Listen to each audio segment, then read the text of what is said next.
Father Soney Sebastian, a Divine Word missionary priest. And it is so nice to come to you with this reflection. And we celebrate the baptism of the Lord. The baptism of Jesus is the third of the three great manifestations or revelations which we characterize during this Christmas season. We might ask ourselves, why did Jesus need to be baptized? Most of those coming to John the Baptist were repentant sinners. Our baptism too is partially to rescue us from the power of sin by being bathed in the redemptive love of Christ. How does Jesus fit into all this? We always say that He is like us in all things except sin. So there are two answers or two reasons we can give to this question that why Jesus needed to be baptized.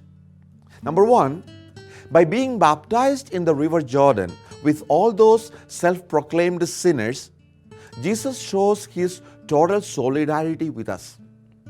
The Word became flesh and lived among us, says John in his Gospel. He does not say that the Word was made a human person, but that He was made flesh. In biblical language, flesh has all the connotations of our human weaknesses. So in becoming a human person, Jesus identified with us, not just in our humanity, but in our weak humanness, our weak human nature.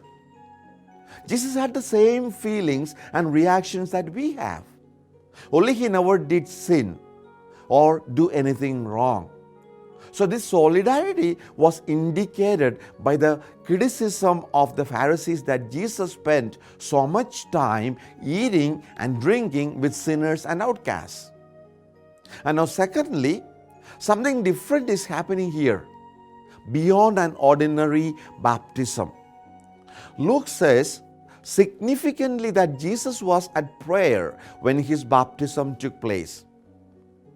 At all the significant moments in His public life, Luke represents Jesus as praying. It was at this moment that the Spirit of the Lord, in the visible form of a dove, comes down on Jesus.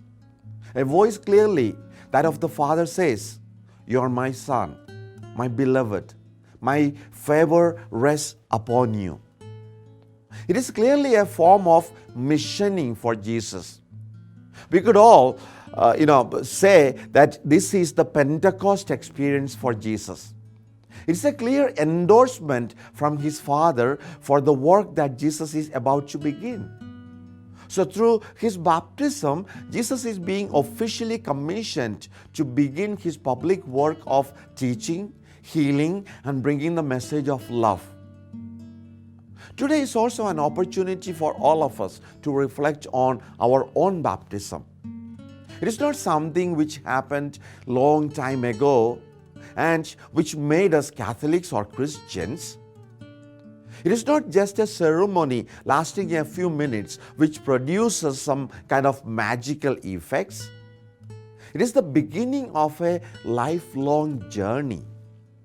It is the beginning of a process of growing into the body of Christ as its members.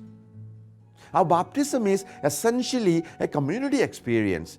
It is not just a private, program or a ceremony for the family or a family event, although in a way it is celebrated, within the family.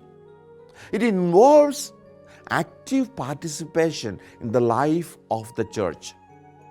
Each one of us is called to be a living witness to the gospel, to be the salt of the earth, a city on a hill, a lamp radiating life and light to all.